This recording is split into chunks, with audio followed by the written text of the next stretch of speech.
Hi hello welcome to my channel. ನಾನು ನಿಮ್ಮ ಪಲ್ಲವಿ ಪ್ರಕಾಶ್. ಇವತ್ತಿನ ವ್ಲಾಗಲ್ಲಿ ನಾನು ಮಶ್ರೂಮ್ ಪಲಾವ್ನ ಹೇಗೆ ಬೇಗನೆ ಸಿಂಪಲಾಗಿ ಮಾಡ್ಕೋಬೋದು ಅಂತ ತಿಳಿಸ್ಕೊಡ್ತಾ ಇದ್ದೀನಿ. ಬನ್ನಿ ಫ್ರೆಂಡ್ಸ್, ಇದಕ್ಕೆ ಬೇಕಾದಂಥ ಸಾಮಗ್ರಿಗಳನ್ನ ನೋಡೋಣ.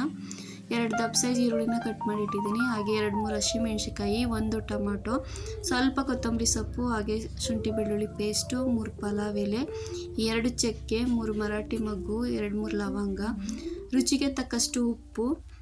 ಹಾಗೆ ನಾನು ಮಶ್ರೂಮ್ನ ನೀಟಾಗಿ ತೊಳೆದು ಕಟ್ ಮಾಡಿ ಇಟ್ಕೊಂಡಿದ್ದೀನಿ.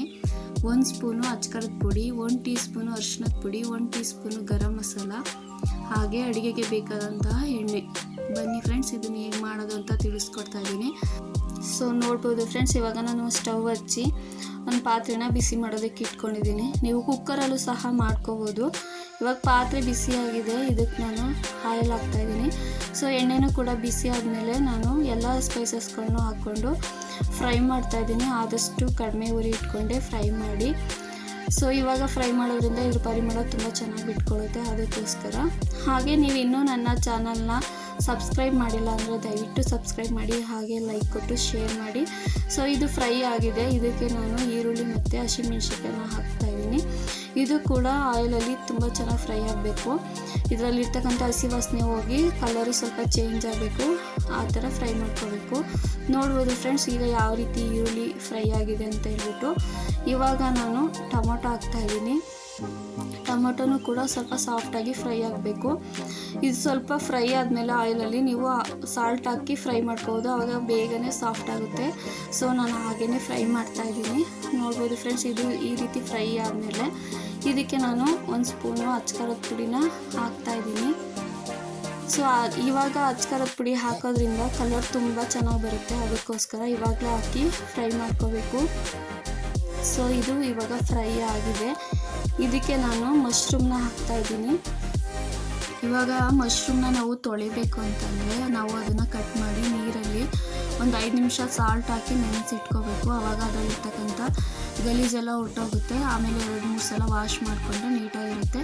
ಸೊ ನೋಡ್ಬೋದು ಫ್ರೆಂಡ್ಸ್, ನಾನು ಯಾವ ರೀತಿ ಮಶ್ರೂಮ್ನ ಹಾಕಿ ಫ್ರೈ ಮಾಡ್ತಾಯಿದ್ದೀನಿ ಅಂತ. ಹಾಗೆ ಸ್ವಲ್ಪ ಲೈಟಾಗಿ ಒಂದು 2 ನಿಮಿಷ ಫ್ರೈ ಮಾಡಿಕೊಂಡ್ರೆ ಸಾಕು. ಜಾಸ್ತಿ ಫ್ರೈ ಮಾಡಿಬಿಟ್ರೆ ಅದು ನಮಗೆ ತಿನ್ನೋಕ್ಕೆ ಸಿಗೋದಿಲ್ಲ, ಬೇಗನೆ ಸುಂಡೋಗ್ಬಿಡುತ್ತೆ ಇದು.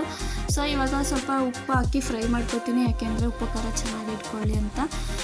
ತಿನ್ನಬೇಕಾದ್ರೆ ನಮಗೆ ಸಪ್ಪೆ ಥರ ಸಿಗೋಲ್ಲ, ತುಂಬ ಟೇಸ್ಟಿಯಾಗಿ ಸಿಗುತ್ತೆ. ಸೊ ಅದಕ್ಕೋಸ್ಕರ ಇವಾಗ ನಾನು ಶುಂಠಿ ಬೆಳ್ಳುಳ್ಳಿ ಪೇಸ್ಟು ಹಾಕಿ ಹಾಗೆ 1 ನಿಮಿಷ ಫ್ರೈ ಮಾಡ್ಕೊತೀನಿ. ಸೊ ಇದು ಕೂಡ ಫ್ರೈ ಆಗಿದೆ. ಇದಕ್ಕೆ ನಾನು ಸ್ವಲ್ಪ ಕೊತ್ತಂಬರಿ ಸೊಪ್ಪನ್ನ ಹಾಕಿ ಫ್ರೈ ಮಾಡ್ಕೊತಾ ಇದ್ದೀನಿ ಫ್ರೆಂಡ್ಸ್. ಇದನ್ನು ಹಾಗೆ ಸುಮ್ಮನೆ ಜಸ್ಟ್ ಫ್ರೈ ಮಾಡಿಕೊಂಡ್ರೆ ಸಾಕು. ನೀವು ಪುದೀನೂ ಬೇಕಾದರೆ ಹಾಕೋಬೋದು. ಸೊ ನನ್ನ ಹತ್ರ ಪುದೀನ ಇರಲಿಲ್ಲ, ಅದಕ್ಕೋಸ್ಕರ ಹಾಗೆ ಹಾಕ್ತಾಯಿದ್ದೀನಿ. ಇವಾಗ ನಾನು ಇದಕ್ಕೆ ಗರಂ ಮಸಾಲ ಮತ್ತು ಅರಿಶಿಣದ ಪುಡಿನ ಹಾಕಿ ಇವಾಗಲೇ ಫ್ರೈ ಮಾಡ್ಕೊತಾ ಇದ್ದೀನಿ. ಸೊ ಇದನ್ನು ಅಷ್ಟೇ ಹಾಗೆ ಲೈಟಾಗಿ ಫ್ರೈ ಮಾಡಿಕೊಂಡ್ರೆ ಸಾಕು. ಸೊ ಇದು ಇವಾಗ ಫ್ರೈ ಆಗಿದೆ. ನಾನು ಆವಾಗಲೇ ಒಂದು 5 ನಿಮಿಷ ಒಂದು ಪಾತ್ರೆಗೆ 2 ಲೋಟ ಅಕ್ಕಿನ ಹಾಕಿ ನೀರಲ್ಲಿ ನೆನೆಸಿಟ್ಕೊಂಡಿದ್ದೆ ಒಂದು 5 ನಿಮಿಷ. ಸೊ ಅಕ್ಕಿನ ಇವಾಗ ನಾನು 2 ಸಲ ನೀರಲ್ಲಿ ತೊಳೆದು ಇವಾಗ ಹಾಕ್ತಾಯಿದ್ದೀನಿ. ಇವಾಗ ಹಾಕಿ ಫ್ರೈ ಮಾಡ್ಕೊಳ್ಳೋದ್ರಿಂದ ಅದನ್ನ ಉದ್ರುದ್ರವಾಗಿ ಬರುತ್ತೆ ಮತ್ತು ಅಂಟೋದಿಲ್ಲ. ಹಾಗೆ ಮಸಾಲೆ ಕೂಡ ಚೆನ್ನಾಗಿ ಇಟ್ಕೊಂಡಿರುತ್ತೆ ಅಕ್ಕಿಗೆ. ಸೊ ಇವಾಗ ಹಾಕಿ ನಾನು ನೀಟಾಗಿ ಎಲ್ಲ ಮಸಾಲೆ ಜೊತೆನೂ ಕೂಡ ಮಿಕ್ಸ್ ಮಾಡ್ತಾಯಿದ್ದೀನಿ. ನೋಡಿ ಫ್ರೆಂಡ್ಸ್, ಈ ರೀತಿ ನಾವು ಮಿಕ್ಸ್ ಮಾಡ್ಕೋಬೇಕು. ಈ ರೀತಿ ಎಲ್ಲ ಮಿಕ್ಸ್ ಮಾಡಿಕೊಂಡು ಹಾಗೆ 1 ನಿಮಿಷ ಫ್ರೈ ಮಾಡ್ಕೋಬೇಕು. ಸೊ ನಮ್ಮ ಮನೇಲಿ ನಾರ್ಮಲ್ ರೈಸು, ಬುಲೆಟ್ ರೈಸೇ ಇತ್ತು, ಸೊ ಅದರಲ್ಲೇ ಮಾಡ್ತಾಯಿದ್ದೀವಿ. ನೀವು ಬೇಕಿದ್ರೆ ಜೀರಾ ರೈಸಲ್ಲೂ ಮಾಡ್ಕೋಬೋದು ಮತ್ತು ಬಾಸ್ಮತಿ ರೈಸಲ್ಲೂ ಕೂಡ ಮಾಡ್ಕೋಬೋದು, ತುಂಬ ಚೆನ್ನಾಗಿರುತ್ತೆ. ಸೊ ನೋಡಿ ಫ್ರೆಂಡ್ಸ್, ಈ ರೀತಿ 1 ನಿಮಿಷ ಫ್ರೈ ಮಾಡ್ಕೊಂಡ್ಮೇಲೆ ನಾನು 2 ಲೋಟ ಅಕ್ಕಿಗೆ 4 ಲೋಟ ನೀರನ್ನ ಹಾಕ್ತಾಯಿದ್ದೀನಿ.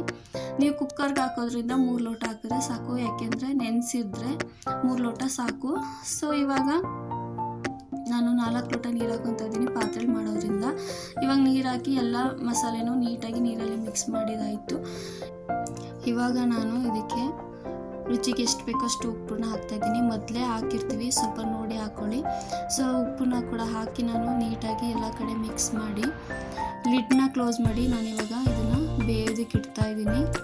ಸೊ ನೋಡಿ ಫ್ರೆಂಡ್ಸ್, ಇವಾಗ ಲಿಡ್ ಕ್ಲೋಸ್ ಮಾಡಿದಾಯಿತು. ನೋಡಿ ಇವಾಗ ನಾನು ಒಂದು 5 ನಿಮಿಷ ಆದಮೇಲೆ ತೆಗೆದೆ. ನೋಡಿ ಯಾವ ರೀತಿ ಬೇಯ್ತಾ ಇದೆ ಅಂತ ಹೇಳ್ಬಿಟ್ಟು.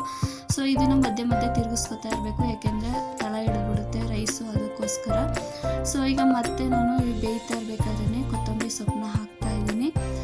ಸೊ ಈಗ ಹಾಕಿದ್ಮೇಲೆ ನಾವು ಇದನ್ನು ಕೂಡ ನೀಟಾಗಿ ಮಿಕ್ಸ್ ಮಾಡ್ಕೋಬೇಕು, ಏಕೆಂದರೆ ಕೊತ್ತಂಬರಿ ಸೊಪ್ಪು ಸ್ವಲ್ಪ ಪರಿಮಳ ಬರುತ್ತೆ ಹಸಿದು, ಹಾಗಾಗಿ. ಸೊ ಇವಾಗ ನೋಡಿ ಫ್ರೆಂಡ್ಸ್, ಯಾವ ರೀತಿ ಫೈನಲಾಗಿ ಈ ಅದಕ್ಕೆ ಬಂದಮೇಲೆ ನಾವು ನೀಟಾಗಿ ಎಲ್ಲ ಮಿಕ್ಸ್ ಮಾಡಿ ಉರಿನ ಕಡಿಮೆ ಇಟ್ಟು ಲಿಡ್ನ ಕ್ಲೋಸ್ ಮಾಡಿ ಒಂದು 5 ನಿಮಿಷ ಬೇಯಿಸ್ಕೊಂಡ್ರೆ ಸಾಕು, ಎಲ್ಲ ನೀಟಾಗಿ ಬಂದಿರುತ್ತೆ. ಸೊ ನೋಡ್ಬೋದು ಯಾವ ರೀತಿ ರೈಸು ರೆಡಿಯಾಗಿದೆ ಅಂತ ಹೇಳ್ಬಿಟ್ಟು. ನೋಡಿ ಫ್ರೆಂಡ್ಸ್, ಕಲರ್ ಆಗಲಿ ಎಷ್ಟು ತುಂಬ ಚೆನ್ನಾಗಿ ಬಂದಿದೆ, ಹಾಗೆ ಘಮ ಘಮ ಅಂತಲೂ ಕೂಡ ಅಂತಿದೆ ನಮಗೆ. ಸೊ ಇವಾಗ ನಾನು ಎಲ್ಲ ನೀಟಾಗಿ ಮಿಕ್ಸ್ ಮಾಡಿ ಒಂದು ತಟ್ಟೆಗೆ ಸರ್ವ್ ಮಾಡಿದ್ದೀನಿ. ನಾನು ರೈತ ಜೊತೆ ಸರ್ವ್ ಮಾಡಿದ್ದೀನಿ. ಹಾಗೆ ನೀವು ಮನೇಲಿ ಟ್ರೈ ಮಾಡಿ ಹೇಗಿತ್ತು ಅಂತ ನನಗೆ ಕಾಮೆಂಟ್ ಸೆಕ್ಷನಲ್ಲಿ ತಿಳಿಸಿ. ಹಾಗೆ ಥ್ಯಾಂಕ್ ಯು ಫ್ರೆಂಡ್ಸ್, ಲೈಕ್ ಕೊಟ್ಟು ಶೇರ್ ಮಾಡಿ.